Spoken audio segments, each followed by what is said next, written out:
Bismillahirrahmanirrahim.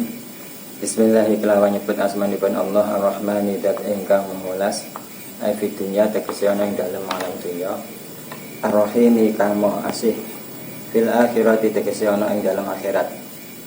Kelawan nyebut asmanipun Allah dat ingkang memulas lan maha asih wonten alam dunya ki wonten alam akhirat.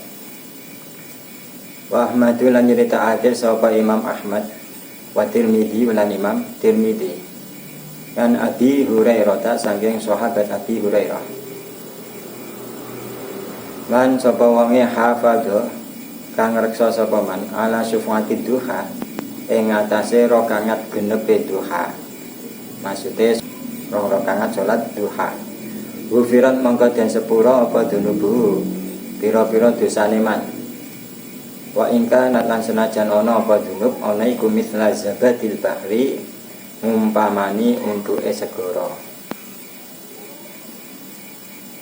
Dan diriwayatkan dari Imam Ahmad dan Imam Tirmidzi dari sahabat Abi Hurairah, Rasulullah SAW telah bersabda, barang siapa yang menjaga 2 rakaatnya sholat duha, maka dosa-dosanya diampuni oleh Allah Subhanahu wa Ta'ala, walaupun dosanya itu bagaikan buih di samudra maupun sebanyak buih di samudra.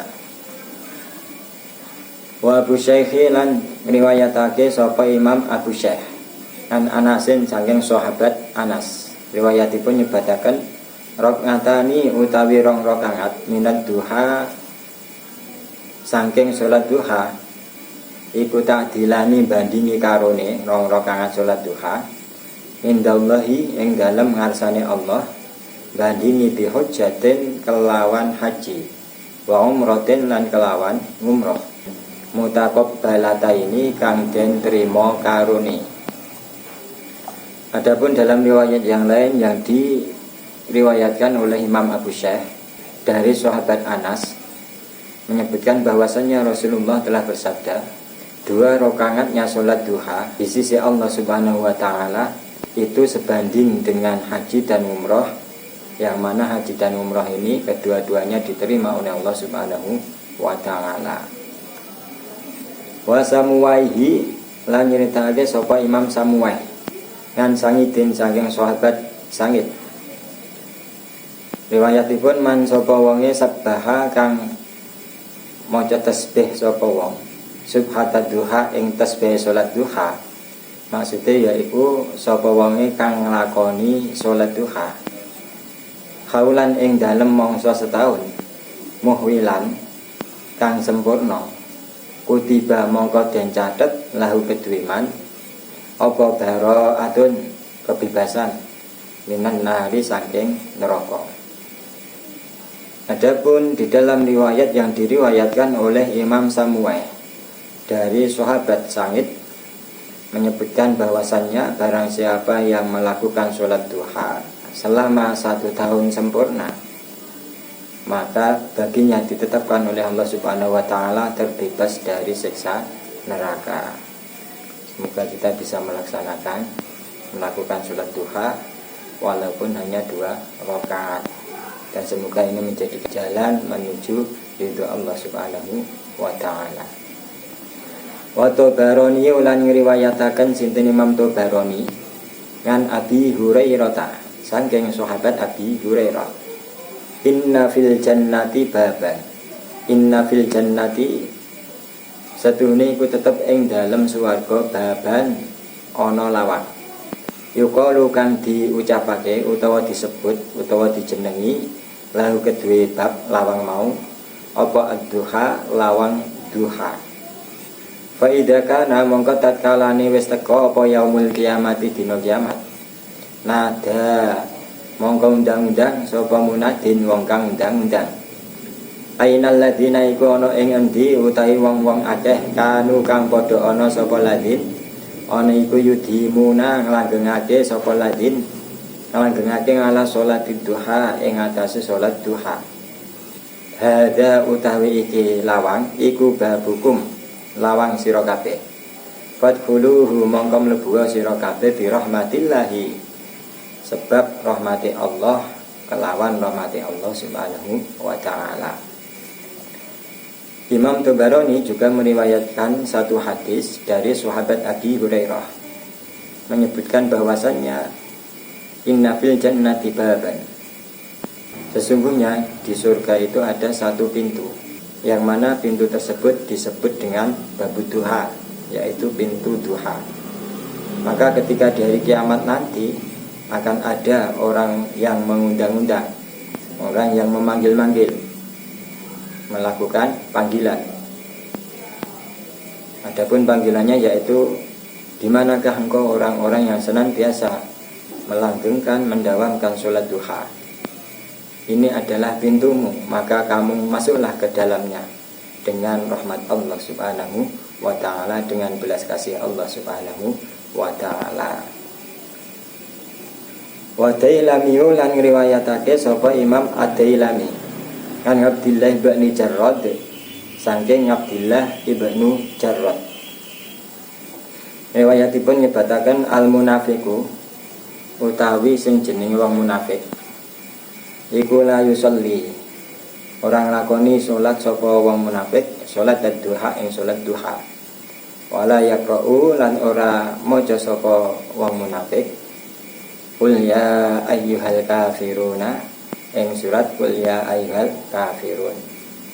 Dalam riwayat yang lain, Imam Dailami meriwayatkan satu hadis dari sahabat Abdillah bin Jarrad menyebutkan bahwasanya orang-orang munafik itu tidak melakukan sholat duha, dan orang-orang munafik tidaklah membaca surat Qul ya ayyuhal kafirun.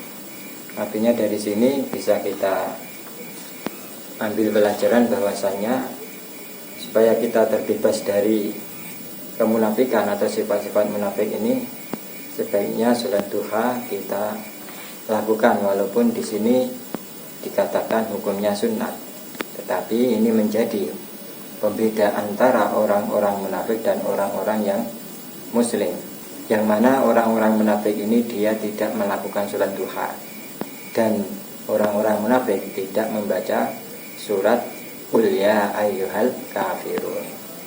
Semoga dari hadis ini kita bisa mengambil pelajaran hikmah sehingga bisa melakukan sholat duha, senantiasa membaca surat Al-Kafirun, yang dengan ini semoga sholat duha dan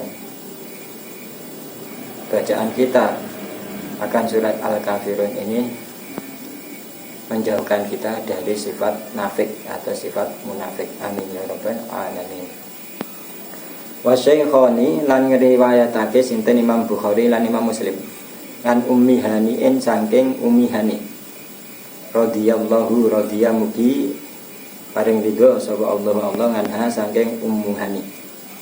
Qala dawuh sapa Ummu Hani, anna Nabi sallallahu alaihi wasallam, setuhune Kanjeng Nabi Muhammad sallallahu alaihi wasallam iku dakhala mlebet sinten Nabi baiti ing omah ingsun yaum fathi Makkah ing dalem kabukae kutha Makkah. Fahtasala mongko nuli siram sapa Kanjeng Nabi, wa shalla lan nindakaken salat sapa Kanjeng Nabi, famani rakangatin ing 8 rakaat. Falam aro mongko ora mirsani sapa ingsun salatan ing salat qatu babar pisan akhaffa kang luweh enteng minha katimbang saking tamania rakangatin 8 rakaat. Ghaira annahu angin setuhune Kanjeng Nabi, mung wae setuhune Kanjeng Nabi iku yutimu nyempurnaake sapa Kanjeng Nabi, nyempurnaake ar-rukunga ing rukuk wa sujuda lan ing sujud. Wa dzalika utawi mengkono-mengkono samania rakaatin iku duha, salat duha. Imam Bukhari dan Imam Muslim meriwayatkan satu hadis dari Ummu Hani. Semoga Allah Subhanahu wa taala senantiasa memberikan ridho kepada Ummu Hani. Ummu Hani berkata bahwasannya Rasulullah sallallahu alaihi wasallam ketika Fathu Makkah itu masuk ke dalam rumah saya. Kemudian beliau melakukan mandi dan melakukan sholat 8 rakaat. Dan saya melihat Rasulullah SAW ataupun Kanjeng Nabi Muhammad SAW itu melakukan 8 rakaat ini dalam keadaan yang ringan, artinya agak cepat, yang mana Rasulullah SAW tetap menyempurnakan rukuk dan sujudnya. Adapun 8 rakaat yang beliau lakukan ini adalah sholat duha. Dari hadis yang diriwayatkan oleh Imam Bukhari dan Imam Muslim dari Ummu Hani ini bisa kita ketahui bahwasannya Rasulullah SAW melakukan sholat duha 8 rakaat. Adapun untuk kita bisa sebagaimana yang telah kita baca tadi, yang kita ketahui tadi 2 rakaat, bisa kita melakukan sholat sunat duha dengan 2 rakaat maupun 4 rakaat, 6 rakaat. Bahkan menurut riwayat ini Rasulullah SAW melakukan sholat duha dengan 8 rakaat, yang mana Rasulullah SAW melakukannya dengan ringan. Tetapi di dalam melakukan sholat duha tersebut 8 rakaat ini Rasulullah tetap menyempurnakan di dalam melakukan rukuk dan sujudnya. Wa Ibnu Hibban lan nyeritakake sapa Ibnu Hibban, Imam Ibnu Hibban ngan Uqbah bin Amir saking sahabat Uqbah Ibnu Amir, sallu salato sira kabeh rakaatayid duha ing 2 rakaate salat duha bisurataihima kelawan surat lorone rakaatayid duha, yaitu wasyamsi wa duhaha, surat asyamsi, yaitu surat asyamsi, wa duha lan surat ad-duha. Wa warada lan tumeka fi hadisin ing dalam hadis rawahu kang riwayatake ing hadis sapa Al-Muqaili, Imam Muqaili, sahabat Muqaili. Kana ana sapa Kanjeng Nabi sallallahu alaihi wasallam iku yaqra'u mau sapa Kanjeng Nabi fihi ma ing dalem rakaat lorone salat duha. Kanjeng Nabi mau qul ya ayyuhal kafirun wa qul huwallahu ahad ing surat Al-Kafirun lan surat Al-Ikhlas. Artinya rakaat pertama setelah Fatihah beliau membaca Al-Kafirun, rakaat yang kedua setelah membaca surat Al-Fatihah beliau membaca surat Al-Ikhlas. Wa waradalan tumeka apa riwayat ba'da duha ing dalem sakwise salat duha. Wa waradalan tumeka apa swijining riwayat ingkang dipun tindakaken dening Kanjeng Nabi ba'da duha ing dalem sakwise salat duha. Kanjeng Nabi maos Rabbighfirli wa tub alayya innaka antat tawwabul ghafur mi'ata maratin kelawan 100 ambalan. Rabbi duh pangeran kula Ighfirli muga ngapura panjenengan dhateng kula.